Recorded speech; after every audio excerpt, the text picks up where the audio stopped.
వాళ్ళ వెనక్కి తీసుకుంటామని చెప్పేసి చెప్పడం తప్ప, మాటల్లో చెప్పడం తప్ప ఆచరణలో వాటన్నింటినీ కూడా ఇవాళ దేశంలో అమలు చేసేటటువంటి ప్రయత్నం చేస్తూ ఉన్నారు. రైతులకు ఎటువంటి హక్కులు లేకుండా చేసేటటువంటి ప్రయత్నాన్ని వాళ్ళ కేంద్ర ప్రభుత్వం చేస్తూ ఉన్నది మనం చూస్తూ ఉన్నాం.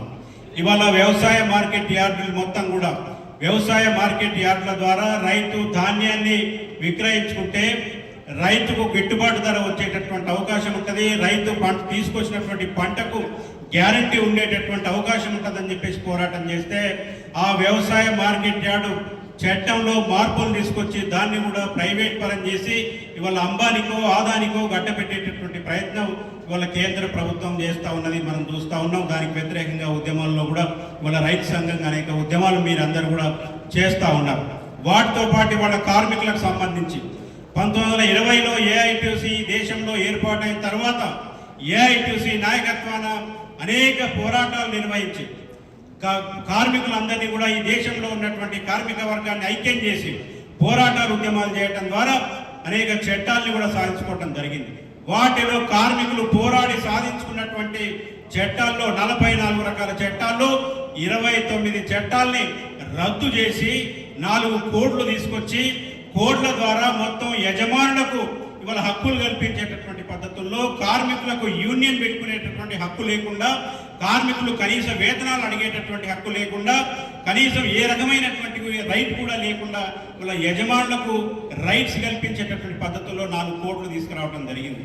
ఇవాళ రైతు ఉద్యమం గతంలో మనం చూసినాం. ఈ భారతదేశానికి స్వాతంత్రం రావడానికి దాదాపు 100 సంవత్సరాలు పోరాటం చేయడం జరిగింది. బ్రిటిష్ వాడికి వ్యతిరేకంగా పోరాటం చేయడం జరిగింది. స్వాతంత్రం మనం సాధించుకున్నాం.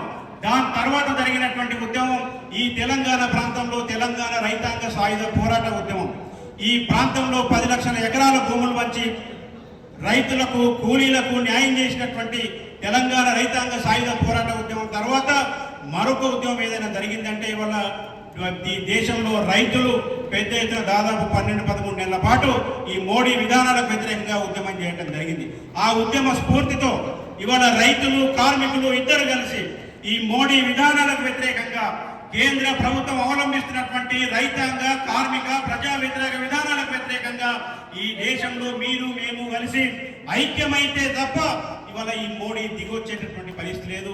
ఈ దేశంలో ఉండేటటువంటి ప్రజలకు రైతులకు కార్మికులకు న్యాయం జరిగేటటువంటి పరిస్థితి లేదు అనేది వాళ్ళ మేము భావిస్తూ ఉన్నాం.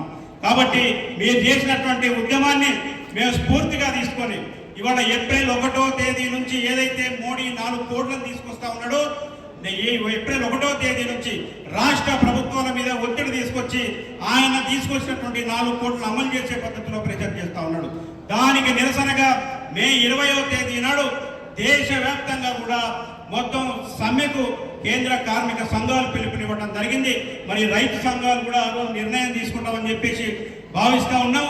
కాబట్టి మే 20వ తేదీ నాడు జరిగేటటువంటి సమ్మెలో మీరు మేము ఐక్యంగా ఈ మోడీ ప్రభుత్వం మెడల్ వంచడానికి మనం అందరం కూడా సిద్ధం కావాలని చెప్పేసి ఖచ్చితంగా మీరు మేము కలిస్తేనే ఈ దేశంలో ఈ ప్రభుత్వ విధానాల్లో మార్పు వచ్చేటటువంటి అవకాశం ఉంటుంది. కాబట్టి ఆ రకమైనటువంటి ఉద్యమాలకు సన్నద్ధం కావాలని మరి ఆ దిశగా ఈ రైతు సంఘం మహాసభల్లో మీరు తీర్మానం చేసి ఆ దిశగా మీ ఉద్యమ పోరాట కార్యక్రమాన్ని కూడా రూపొందించుకోవాలని చెప్పేసి మీ అందరికి తెలియజేస్తా ఉన్నా.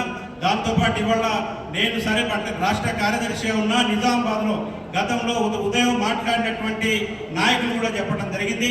ఇవాళ ఆసియా ఖండంలోనే ప్రధానమైనటువంటిది పేరుగాంచింది, ఆసియా ఖండంలోనే పెద్ద పరిశ్రమగా ఉన్నటువంటి నిజాం షుగర్ ఫ్యాక్టరీ మా నిజామాబాద్ పక్కనే ఉండేటటువంటి బోధనలో ఉండేది.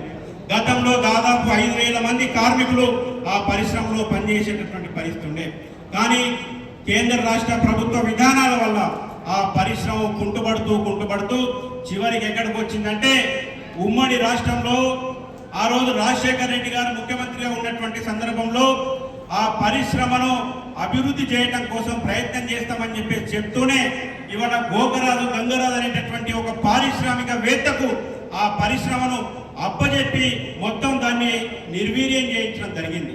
మరి దాని తర్వాత జరిగినటువంటి ఉద్యమంలో కేసీఆర్ అధికారంలోకి వచ్చిన తర్వాత మొత్తం 100 రోజుల్లో ఆ పరిశ్రమను లే ఆఫ్ ప్రకటించి దాంట్లో పనిచేస్తున్నటువంటి కార్మికులకు నిర్దాక్షిణ్యంగా మెడలు పట్టి బయటకు నెట్టడం జరిగింది.